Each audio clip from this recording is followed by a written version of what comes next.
Welcome to Daily Charge, your go-to channel for uplifting sermons and powerful teachings from Apostle Joshua Selman.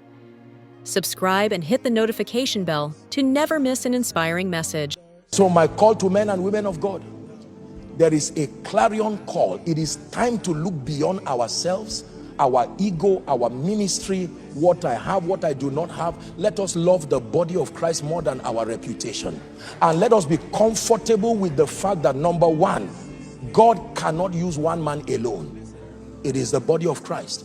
Imagine the body of Christ without Pastor Poju. Imagine the body of Christ without Wolfbeck. Imagine the body of Christ without Reverend Julian. Are we together now? When you have that orientation, and you see, let me tell you this, members, stop joining the heads of men of God. Stop it. It is affecting the pace of God's program. There are people who pride in just joining the heads of people, and they watch it like a movie and rejoice at the expense of their own spiritual growth.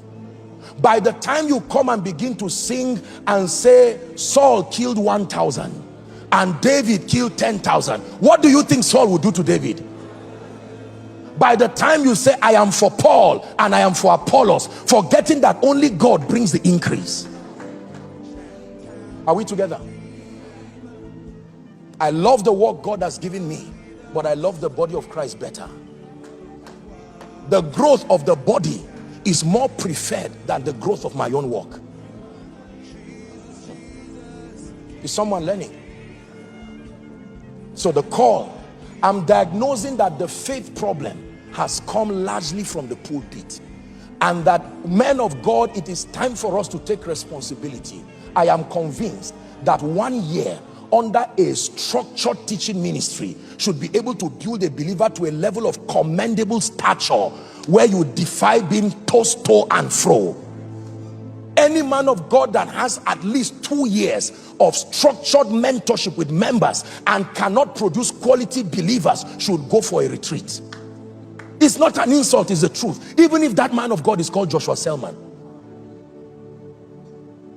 So that we don't rejoice over Wolfbeck and then the meeting is over and then our lives remain only to come back 2026. I forbid that over your life in the name of Jesus Christ.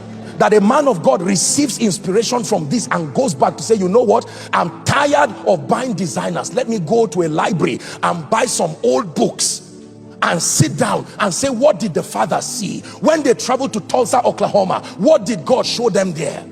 Open my eyes, oh God. Let me see something and carry genuine grace that can serve my generation light. Serve my generation light. Serve my generation light. That in 1 year we will raise an army of robust believers, people of stature, that when they ask the person and say, okay, what you are a pastor of what church? They say, no, I'm not a pastor, but I'm a witness. I have been trained that my journey starts from being an unbeliever to an infant to a matured believer, a transformed believer, an empowered believer, and then a witness. And I have gone through that curriculum in the spirit. Are we together? We must begin to bring the various dimensions of the kingdom required. The Bible says, now when the day of Pentecost was fully come, look at the character that ushered the next move of God. They were together in one accord. One accord does not mean saying the same thing. One accord means agreeing in spirit. Now, don't get me wrong. When we call for unity, unity does not mean embracing anything. Are we together now?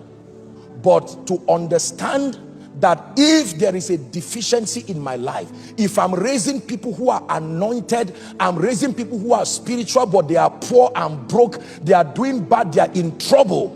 Are we together? Marriages are breaking because of financial issues. There is a grace invested in Reverend Julian. If I can add to the dimension God has given me, the dimension God has given him, it will bring completion. Can I tell you, when God says everything is possible, it is because of the variety of light he has invested in the body. It is not possible with one ministry, it is not possible with one man, but together it is possible. So Pastor Poju plus Reverend Julian plus the men and the women who have served God's grace here will produce a more holistic believer. When the devil wants to destroy your life, he makes you to ignore the investment of God's grace that has been placed upon one, especially for your growth. Thank you for joining us on Daily Charge, where we dive deep into the powerful teachings of Apostle Joshua Selman. We hope you were inspired, challenged, and encouraged by the messages shared. Remember to subscribe and stay tuned for more life-changing content. May the grace and peace of God be with you always. God bless.